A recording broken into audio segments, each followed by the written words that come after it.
statistics at now for STD prevalence in the United States? I think it might surprise some of our viewers. Absolutely. So some of the, one thing when we're talking about sexual health, one thing we love talking about is like, it's not that scary. I mean, I understand the situation can be scary and everything we layer on top of it can be scary, but the reality is that most STDs are curable. They are all treatable.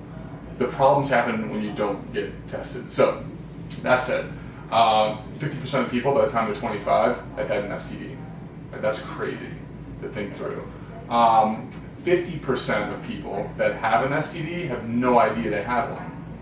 So that flies in the face of, well, they'll tell me if they have one. Absolutely. You're not a bad person if you have an STD. You haven't done anything wrong if you have an STD.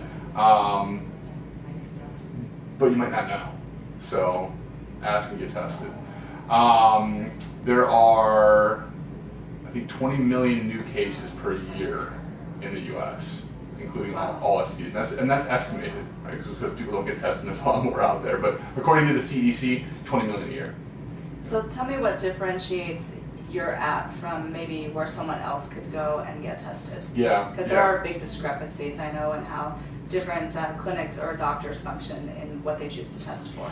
Yeah, absolutely. So a couple of things. Because we only do sexual health, right, we allow for that open and honest conversation from the comfort of your own home or couch. So that's one thing. That's telemedicine with some awesome providers that we have. The second thing is we don't negotiate the test. If you want to come in and get tested for everything, we test you for everything.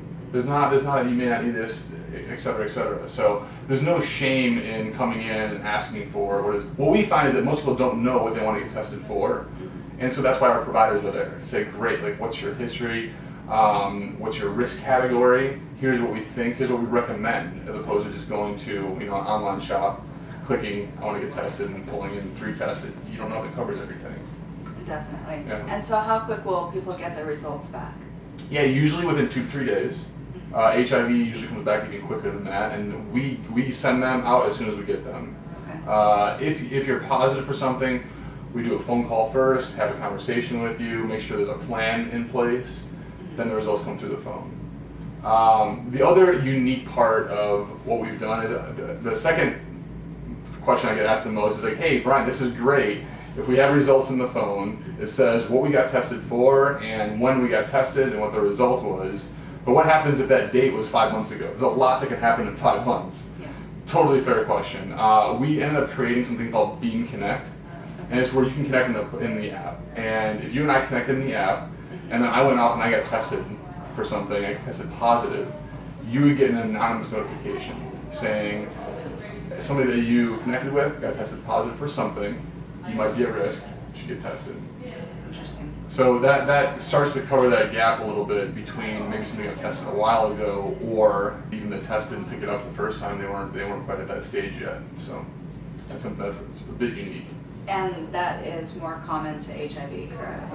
It takes about 3 months to be able exactly. to do that. But the other diseases, they tend to pop up quicker. Fairly quick. It depends on which one. So HIV, certainly there could be up to a 6-month lag in terms of any kind of symptoms or even being able to test for it. Now there's new tests or newer tests that are out there called rapid HIV, where they can get it certainly within 30 days and figure that out. And that's that, but it's more expensive. So that's where the provider is really important. Okay, when's the last time you had sex? When's the last time you were at risk? Which test makes sense for you? But HIV is certainly one of them. A lot of the chlamydia, gonorrhea, that happens within 7 days. The hepatitis, which is somewhere in between. What would be your number one piece of advice that you would give to daters? People get out there, want to meet new people, maybe a little bit afraid about this whole situation. Yeah. How do you get them to actually take a step in the right direction? Yeah, so much here. I think first and foremost, we live in a society where we see profiles. We see our best version of our photos. We see what we think of ourselves. And I think being radically transparent, radically honest, and owning who you are and what you are, right, that's sexy. That's something people enjoy. And I think one way to do that is to actually bring this conversation up quickly. So one thing I did as a bit of an experiment that I've continued about 2 years ago is I put up my second photo on some of my dating app profiles I put STD tested on date, and then a photo, and then at the bottom it said not looking to hook up, just thought you should know. And that spurred a lot of conversation. Some people have said, hey Bryan, great matching with you, but you're an idiot, why would you put that up there? Like, what are you trying to say? That was a small percentage of people, but most people said, hey, thank you for letting us know. Thank you for being honest about it, right? So if I had any advice whatsoever as it pertains to this, like, get the conversation out of the way early.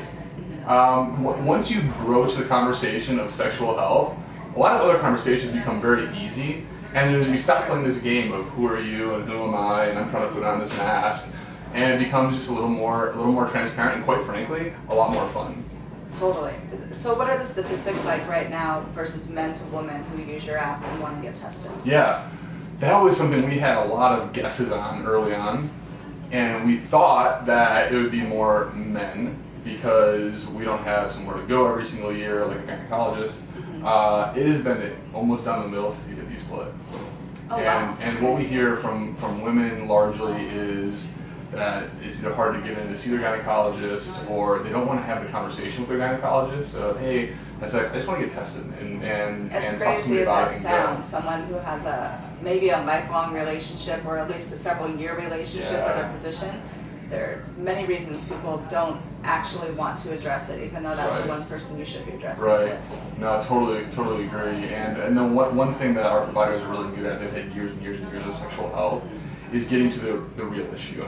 Like, why are you really here today? And there's no games when it comes to Biem, because you're here for sexual health. That's what we do.